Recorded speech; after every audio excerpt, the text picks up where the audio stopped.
Stephen Trigg said yesterday that you have an advantage over the other coaching candidates because you're in the hot seat at the moment. Do you feel that? Everything about what I'm doing now is about what's right in front of me, and what's right in front of me is a very good Richmond Football Club. They've been playing some great footy over the last few weeks. They go to Sydney and get over the top of them in a really hard-fought game. So we've got a lot of work to do right now, and all that will take care of itself in good time. John, has there been any message at all from, I don't know, upper office about next year and about you becoming a permanent coach? Is there a message from them at all? The messages have more been about what's expected over this 12-week period, and we're working hard to make sure we deliver that. Some of those things are quite obvious, and I'm sure you guys, you smart, intellectual types in the media, can work them out. John, you've been... Absolutely, I'm enjoying it. It's a great experience.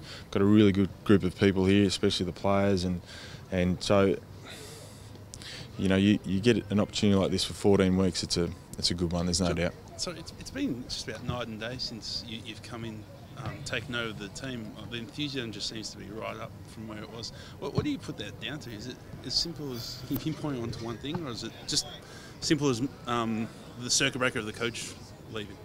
Look, I don't really want to delve too far into that. There's a number of things that have taken place on the back of the change, and again, I'll let you guys sum up what your thoughts are. We know internally what we're striving towards and what we value now, and we'll keep doing that as best we can. Have you or will you formally present to the coaching subcommittee, or is it based on your body of work?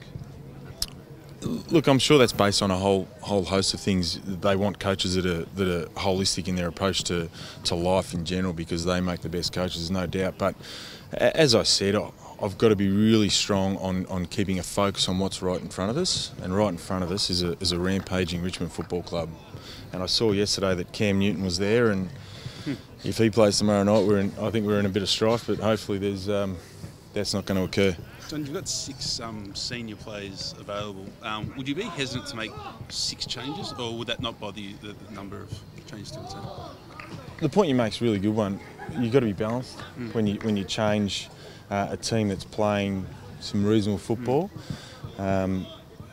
So we've got match committee this afternoon, and we'll go through all those scenarios and work out what combination we think will suit us best. Is Carrazzo fit, Jamie? Yeah, he is. Okay. Where's Andrew Walker at the moment? Look, he's been struggling with a knee. He's had some really extensive treatment over the last week or two, which has meant that he's had to fly to another state. We're doing everything we can to get him right, because he's such a valuable player to this club. But he's looking to play some footy in the next week or two. Is there any concerns long term, given that injuries, it's hung around for a while?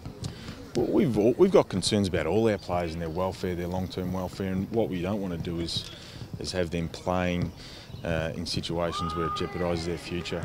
Sam Rowe, is he right to go? Sam Rowe's back's pulled up fine from last week.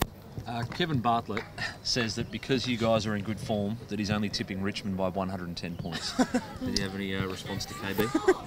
Look, I'll control what I can control, and there's a lot of commentary in football, as we know these days, and the worst thing, or the thing that we shouldn't be doing is buying into too much of that. So, and just with Ben Griffiths not playing this week, how do you anticipate the Richmond fall-on? Do you reckon Rewalt might play a bit different to the way he's been playing the last few weeks? Yeah, look, he might. He may stay a bit closer to the goal, but we'll plan for all those sort of permutations, and within our planning, we'll plan for him high, low. We'll plan for them playing another tall or 2 talls. McBean's been playing some good footy in the VFL side for Richmond, so we'll talk about that and we'll discuss that as we go through match committee this afternoon.